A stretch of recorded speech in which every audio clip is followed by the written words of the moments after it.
Are we live, Cody? Right. Yes, we are live. Okay, thank you, Cody.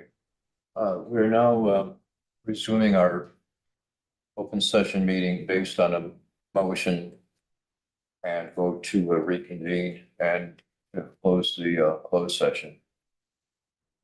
And And to report out on our, we Yeah. can take a vote in closed Yeah. session, to, accept, to review. Yes, we should read the motion. Okay, so we return to open session. Following action was taken during the closed session. Approval of a motion to award the maximum annual performance incentive pay for the year 2024 to the library director and CEO as described within the executive employee agreement. Thank you. second. Next on the agenda are the announcements. Before we go into that, I wanted, the public is not aware of what those goals were, attainment nor 2020. Okay. Okay. Would you like me to read the goals in their entirety? Or, I summarize. Yeah. all right, well, for those who are listening or maybe listening to the recording, remember that we proposed 5 goals in 2024, beginning of 2024. The first of which was to launch an exploratory phase of transforming our libraries, these creative centers of cultural connection. And we also sought to explore and implement digital solutions that promote creative storytelling, community-driven initiatives, and meaningful engagement. And to that end, we built on the successes of 3 areas that were pre-existing. The Nice to Meet You series continued on and added 4 additional community profiles to our catalog of community stories. The Tell Me a Story pod expanded, so no longer did it sit at a fixed location. It was added to additional branches of Blue Springs, Withers, Green Hills, and Grand Valley. There was a strong community response from that. We also talked about the work of the Memory Lab and how that relates to this next thing that I'll mention. But the Memory Lab digitized 22,000 items over the past year and served a total of 255 people. And why are we talking about that? Because it works neatly with this proposal that we have to build a digitization hub at the Midwest Genealogy Center. And the idea behind this hub is to digitize collections that we own, but also build collections that we don't currently have. And the reason for doing that is to be forward-looking and to engage new users in the resources that Midwest Genealogy Center has to offer. So we engage History and Associates with an agreement that expires in May of this year. The final deliverable of History and Associates will be a funding proposal for the digitization hub, and that'll be delivered to the library in early March. Is that right? Yeah, March. Yep. The second goal was a comprehensive evaluation of library contracts. What I shared with the trustees is that our legal services director reviewed 124 agreements to date. It's a mixture of partnership agreements and financial agreements, but of the financial agreements, 13 of which exceeded $100,000 and totaled roughly 6.3 million in expenditures. So we also talked about internal controls and contract authority. We've proposed revisions to Section 500, the ad hoc bylaw committee. And as Jeremy talked about in open session, we also engaged BSNA to work on our accounting system internally. The third goal was the feasibility study for renovating and rebuilding our headquarters. As you all are aware, we presented the feasibility study to the board on December 19th. And we've established an ad hoc committee that begins their work on January 22nd. We talked about an investment strategy for library services in under-resourced communities. And what I shared with the trustees is this work has begun and we have a good idea of the direction that we're going. However, making a recommendation to the board in terms of investment is premature without knowing where we're going with our headquarters project. I also shared the work that Jim and Cody have done on kind of crowdsourcing this ideation phase when it comes to under-resourced communities, and we're happy with the progress of that project as well. And then lastly, we talked about how the library has worked to strengthen relationships with our stakeholders throughout the region. We talked about the work that Susan did on auditing or, documenting the number of partnership agreements and professional relationships we have throughout the system. And we also talked about our engagement with legislators, newly elected legislators. And that's where I landed. And just to summarize the audit we did of partnerships, we have roughly 130 or 140 active partnerships. And we talked about how this is not only a role of the library director, but also a role of managers throughout our system. So many of these relationships are strongest at the local level. But it's good to have a resource that we can consult. We need to make contact with people in our communities. And that concludes the summary of the work we did on our 5 goals. Do you want me to talk about the 2025 goals?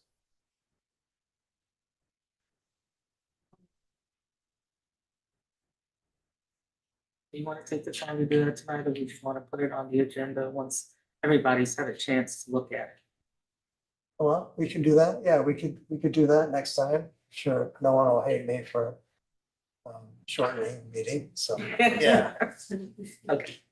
Yeah, this is Yummy. Can I make a comment? Sure. Yeah, I was thinking for the 2025 goals, what may be helpful, like in education, we want to write goals in terms of the learner, in terms of who the goal's affecting, not say Aaron is going to do so and so, but the patrons will experience, or it that may be helpful, sort of like what Ron was saying, that sometimes we just get too much into uh, some process and we're just not really doing what we want to do. So that's just a recommendation. If we can, maybe Aaron can write the goals a little differently in terms of who is benefiting from that. And so that may be helpful in evaluating, and I'm hoping it'll be more helpful for Aaron.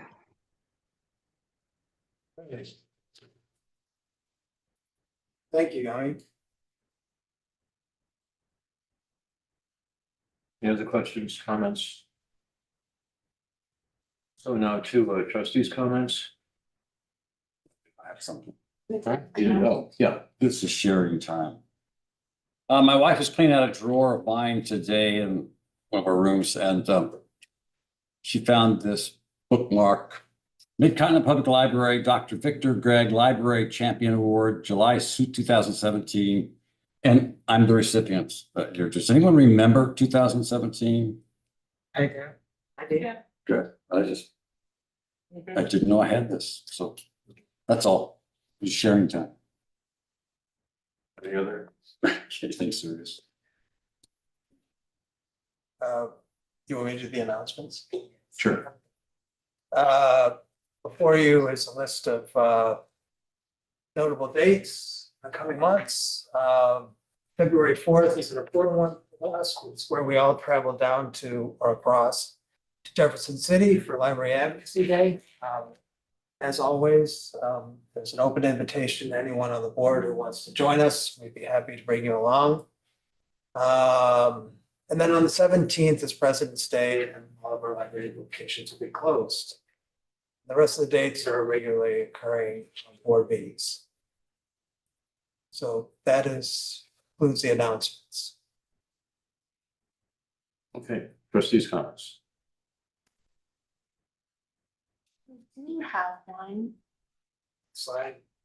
slide, please?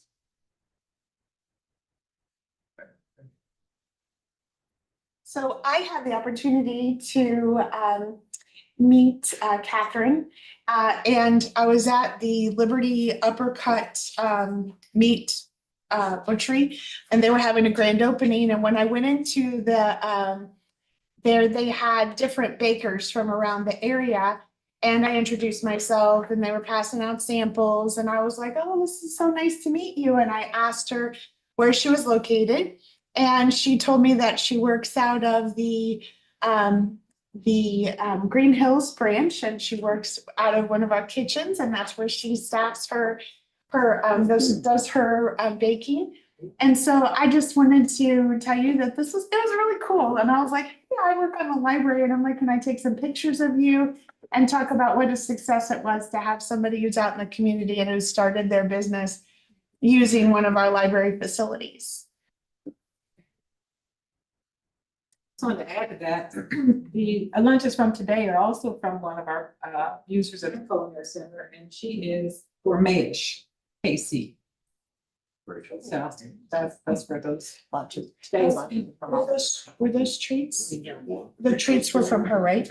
The treats that are over there are from Catherine. No, sorry. No. Sorry, No. they were from Gourmet. Okay, sorry. I was misunderstood.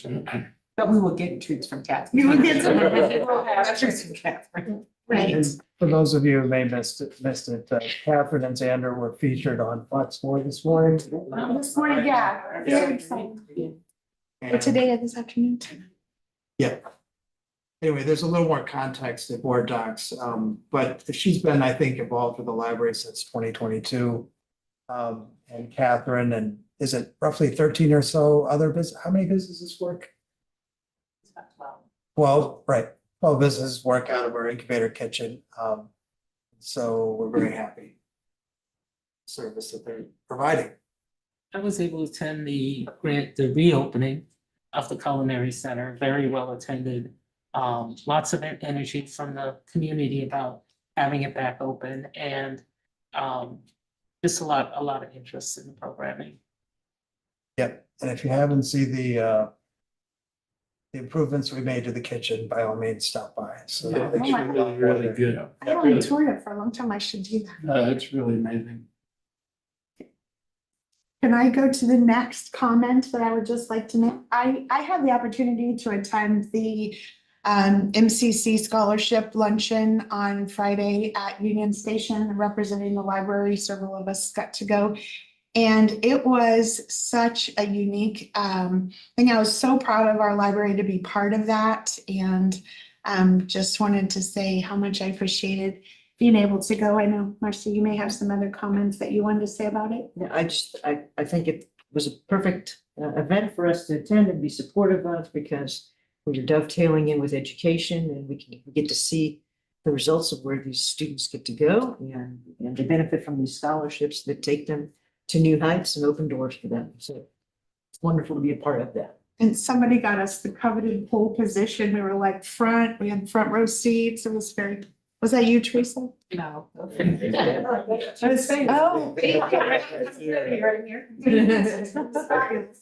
The food was delicious too. Yeah, it was a very neat event, and I just was very proud of our library for being a part of that. So thank you for including us. I think we had several tables, and I know the scholarships are such a big part of people's opportunity to go to school, and it just was very, very cool. Maple Woods is very special to me because I went on a board of trustees scholarship. That's how this person in my school that got to go to college, and so it was heartwarming to be there. Other comments? I'd just like to pick up what Aaron had mentioned before. And I think we should recognize the efforts that she and Diana did to have the Facing the Future program is absolutely just national in scope. It was absolutely excellent and looking forward to what can be coming up this year. And also whenever it comes, Channel 41, I believe, is going to have something, didn't we just mention on, You remember? Yeah, related to Aaron's program. yeah, Yeah, they are, I don't think it's next. You know what it is? It's next Tuesday on the 28th. I think if we could get a heads up on, to make sure we can Chris will remember that and watch it.